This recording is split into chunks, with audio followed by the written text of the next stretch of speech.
Okey, hari ni cikgu nak terangkan tentang soalan minggu lepas yang Fazlina tanya tu. Okey, untuk soalan nombor 12 dulu. Kalau awak tengok, Raja menunjukkan beberapa organisma. Setiap organisma boleh dikelaskan mengikut sistem pengelasan universal. Okey, ni ada amoeba, yeast dengan bakteria. Okey, ini dalam buku teks muka surat 208.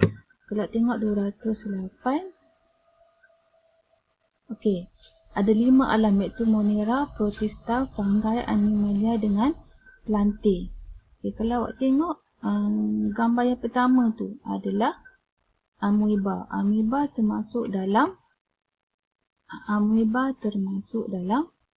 ni gambar amoeba. Termasuk dalam Protista. Contoh-contoh organisma Protista, amoeba, Paramecium, Spirifera dengan Chlamydomonas.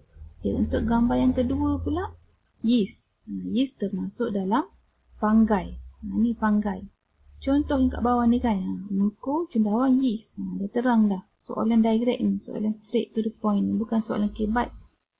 Okey, dan gambar yang kedua, bakteria. Bakteria termasuk dalam Monera. Okey, atas ni Monera. Contohnya ialah bakteria Cyanobacteria. Okey. Tengok pula, jawapan dia adalah 3. Soalan nombor 3 ni. Okey, untuk soalan yang kedua tentang gambar ni, taburan pokok paya bakau. Dalam gambar ni pun straight daripada buku teks. Sama je dalam buku teks. Dalam buku teks muka surat 203. Gambar dia sama. Okey, ini spesies daratan. Yang gelap ni Brogyria. Okey, yang biru terang sikit ni Rhizopora. Okey, kalau tengok soalan dia kata nak Rhizopora.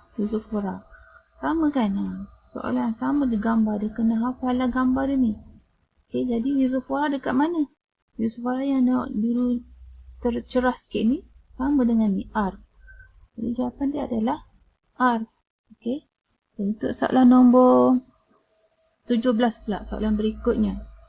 Ileus guinensis ialah nama saintifik untuk kelapa sawit dalam sistem binomial Linnaeus. Apakah aras hierarki yang diwakili oleh Elias? Ini dalam buku teks muka surat 210. Ini tak apa terang, cikgu masuk dalam buku digital ni 210. Masa dia lambat 8. Pengelasan dekat muka bumi ni ada alam, filem, kelas, order, family dengan genus dan spesies. Tapi yang awak kena belajar dalam tingkatan 4, tingkatan 5 ni hanya genus dengan spesies. Genus dengan spesies jadi dipanggil sistem binomial Linnaeus. Okey. Yang kataan depan contohnya macam manusia. Homo adalah genus, sapiens adalah spesies. Dalam ni dah ada kelapa sawit, maknanya Ileus guinensis. Yang depan ni adalah genus, yang nombor 2 ni adalah spesies. Okey. Jadi jawapan dia adalah genus lah. Yang perkataan pertama genus, nombor 3. Okey.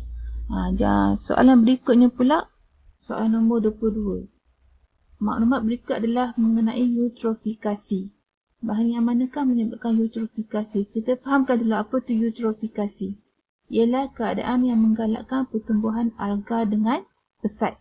Alga dalam kolam. Sama dengan kolam lah. Okey. Apakah yang menyebabkan pertumbuhan alga ni? Okey, ni pun dalam buku teks. Muka surat 231. Buku teks tingkatan 4 tu. Okey. Tengok ni. Kita telah pun membincangkan bagaimana baja berlebihan, terutamanya baja nitrat dan fosfat dari ladang pertanian yang dialihkan oleh air hujan ke sungai dan tasik boleh menyebabkan eutrofikasi. Dia terang ni, baja nitrat dengan fosfat. Nitrat dan fosfat sahaja. Dalam jawapan ni ada tak nitrat? Nitrat tak ada kan? Ada fosfat je. Jadi jawapan dia adalah fosfat. Okey. Boleh Okey, untuk soalan yang berikutnya pula, soalan nombor 25. Antara yang berikut yang manakah kesan daripada peningkatan keperluan oksigen biokimia, BOD? Okey, kita tengok dulu apa tu BOD. BOD ialah jumlah oksigen yang diperlukan oleh mikroorganisma seperti bakteria dan kulat untuk mengurangkan bahan organik dalam air. BOD maknanya bakteria dengan kulat tu guna oksigen. Bakteria dengan kulat tu ambil oksigen. Sepatutnya haiwan akuatik lah seperti ikan ke guna kan. Tapi bakteria sudah ambil siap-siap oksigen tu. Jadi haiwan akuatik kekurangan oksigen. Okay. Jadi bila kekurangan oksigen, apa yang akan terjadi pada haiwan akuatik tu dan tumbuhan tu juga boleh menyebabkan matilah, kematian. Soalan direct ni juga dalam buku teks. Ini menyebabkan haiwan dan tumbuhan akuatik mati. Okey, boleh ya? Jadi jawapan dia adalah kematian organisma akuatik. Kesan daripada BOD ni. BOD ni maknanya bakteria tu guna oksigen. Tak sempat dah haiwan akuatik dengan tumbuhan akuatik dalam air tu guna. Digunakan oleh bakteria. Okey, boleh ya? Okey, soalan berikutnya, soalan nombor kurang jelas. Ni nombor 27. Raja menunjukkan satu eksperimen untuk menguji tahap pencemaran dalam satu sampel air. Apakah penjelasan terbaik yang menerangkan pemerhatian di atas? Okey, pemerhatian ni apa? Masa yang diambil untuk melunturkan warna larutan metilena biru adalah sangat singkat. Okey, ini awak boleh tengok dalam buku teks amali tingkatan 4. Buku teks amali tingkatan 4. Muka surat 32 belakang sekali tu. Okey, kesimpulan dia lebih cepat masa pelunturan warna metilena biru makin tercemar sumber air. Kita nak tahu air tu tercemar atau tidak, kita guna metilena biru tu. Metilena biru kita masukkan air yang kita nak uji tu dan kita tengok.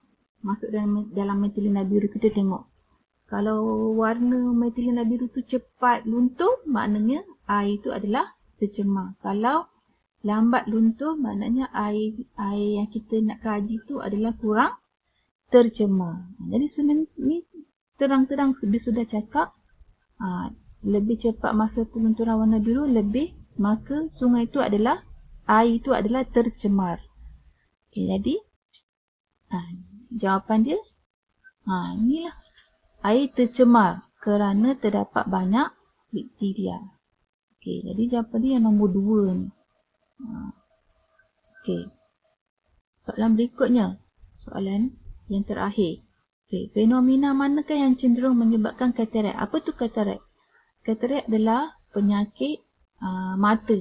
Okay, mata. Dia ada macam selaput putih dekat mata kita. Okay, ini kena tahu juga semua ni. Penipisan lapisan ozon menyebabkan apa? Kesaruman hijau sebab apa? Hujan asid menyebabkan apa? Jerebu pun menyebabkan apa? Okay. Jadi kalau katarak ni, ni dalam buku teks muka surat 237. Terang-terang dia sudah cakap penipisan lapisan ozon telah dikaitkan dengan peningkatan penyakit katarak mata dan kanser kulit. Jadi soalan direct juga dari buku teks. Jadi terang-terang jawapan dia mestilah penipisan lapisan ozon. Okey, itu sahaja. Terima kasih.